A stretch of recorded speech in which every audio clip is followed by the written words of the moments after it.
Hey, what's up, everybody? If you're just tuning in, you're just waking up. Good morning. This is our daily brew, I guess. We'll be daily brewing live. I drove most of the night. I got a good night's sleep, so no worries there. We are in Mississippi right now. And in case you haven't heard, unfortunately, the worst has happened. Hurricane Ida has intensified to 150 miles an hour and could be more. The hurricane hunters now are flying around inside, and unfortunately, we could be seeing Category 5 storm developing here as pressure continues to drop. Pressure's down in the 930 range currently. So this is going to be one of the worst storms to ever hit the United States, fortunately. Storm surge might be a little underestimated in my honest opinion because some of the storm surge values we've seen with other storms in this region were higher than 18 foot, what they're showing. So, you know, we're going to be seeing these values increase. They already increased storm surge now to, I think, up to 18 foot along portions of the Louisiana coast. But this is a real deal. This is happening. The storm increased magnitude overnight. Every hour, if you guys were watching all night long, we were tracking this thing, and it's just fed off that deep ocean heat content we talk so much about, and that loop eddy, the loop current that came up from the Gulf Stream, something very rare that you don't see. Usually these loop eddies are circular, and they storms will pass over them over a short time, but we actually had a loop current that stretched the whole path all the way to where it's at right now, and that definitely is going to be looked back as one of the factors our storm has increased so much. The other side of it has been that ocean heat content that was solid red, meaning the deepest warm water available to intensify from. And we've had a moist atmosphere. We talked a lot about that. There's been no dust, no dry air. We've had the couple upper level lows help ventilate the system initially, and yeah, officially we're at 150 miles an hour currently, and the hurricane hunters are doing multiple passes out there right now. And the worry is that this thing could be increasing even more. The pressure is continuing to drop, and we said it all along. You know, the worst case scenario is when a storm peaks at the wrong time, meaning right there towards landfall, and it appears that this is doing that. What this means, again, not only coastal effects, but a deepening system is going to have effects well inland, hundreds of miles of hurricane force winds, wind gusts are going to stretch northward because these systems do not stop. They don't just go from 930 millibars to like 990 in a 10-minute span. They take a slow time to start to disorganize. So we're going to see those hurricane winds stretch well inland, like we did with Michael. So if you're living in the path of this storm outside of the coast, you're going to get hit with a shocking hurricane later tonight as this storm moves northward.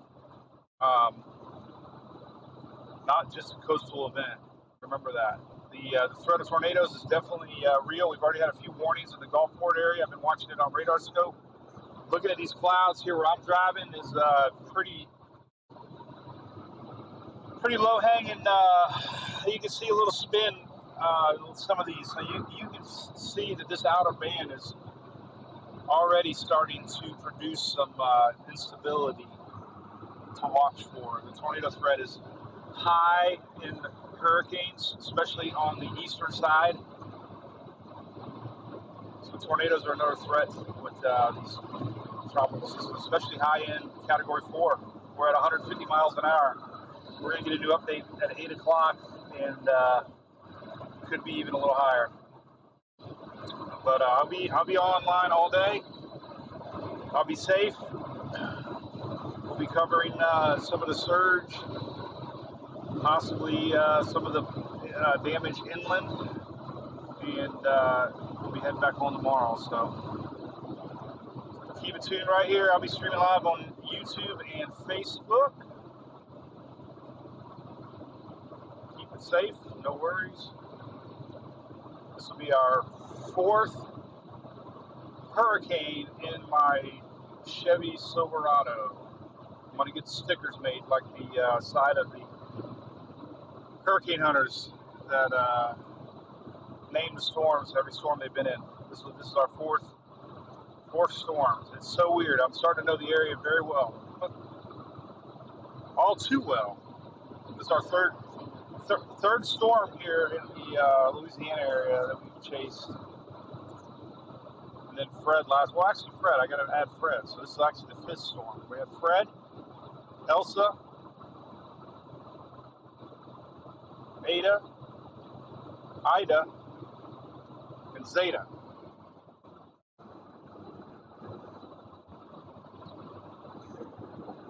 But looking at radar, we're kind of sandwiched in between 2 radar bands. The rough stuff's right ahead of us in the Gulfport area, and there is a pretty nasty rain train coming in off of the Gulf. So if you're in the Gulfport area, you're gonna have a good run here. Some rain training soon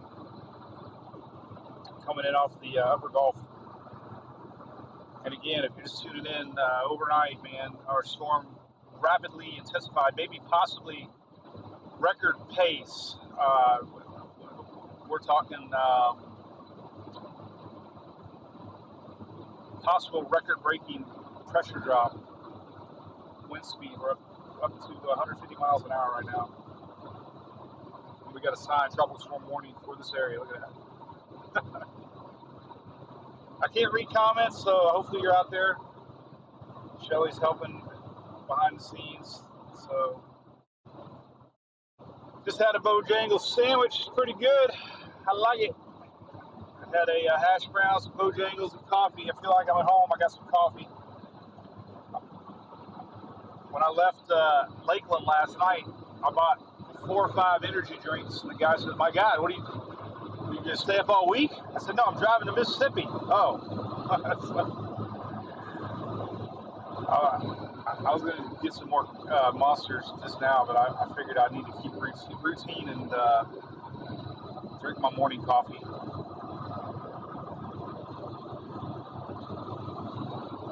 But we don't get a lot of hurricanes like this. This is going to be name retiring. I would bet money this will be the last time you ever see Hurricane Ida. Right now the pressure is lower than it was for Hurricane Laura last year. So all you got to do is look at the damage Hurricane Laura caused and expect that for whoever gets the core of Ida. And unfortunately, that's a big chunk of some populated land here in Louisiana. A lot more population than we saw last year. So hopefully everybody's safe, you know.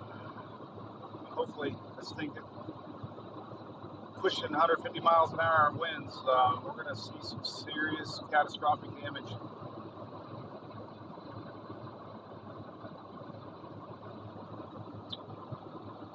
Complete power grid failure is likely. We're not talking about wooden telephone poles. We're talking about solid steel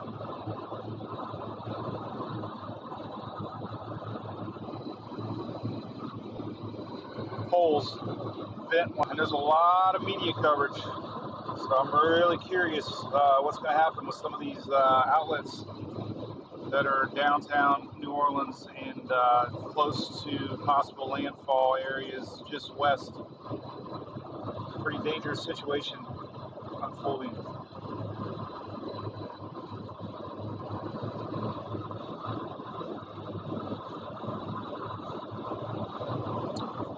But hey, good morning. 7 o'clock Central Daylight Time here.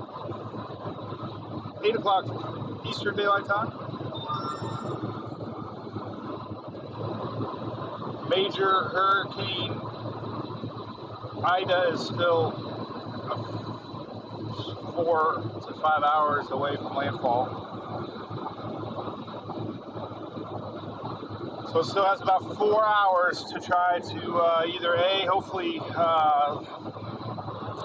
weaken, but there's really nothing showing any signs of that happening, unfortunately. So we're possibly looking at a 150 plus mile an hour Category 4. Who knows? Category 5. This thing picks up 7 more miles an hour. Let's see what the 8 o'clock advisory says. NAC is updated every hour. Still Category 4. Near Category 5 status.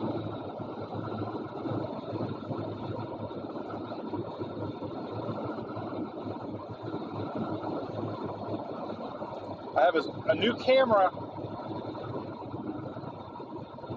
that is wide angle, 120 degrees wide angle, and it makes it look like we're in some time warp machine. So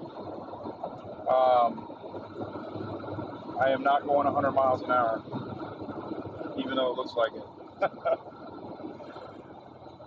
The 120 degree camera angle lens actually makes things fly by on the edges worse than normal. I had a 90 degree camera last time we did this, and I got a 120 degree camera. So winds are still currently 150 miles an hour. Pressures continue to drop. All right, well, hey, we'll be live throughout the day. Keep it tuned right here on Facebook, and I'll be putting up some short videos on Twitter, streaming live on Facebook and YouTube, and posting some static images across everywhere. So be safe out there, and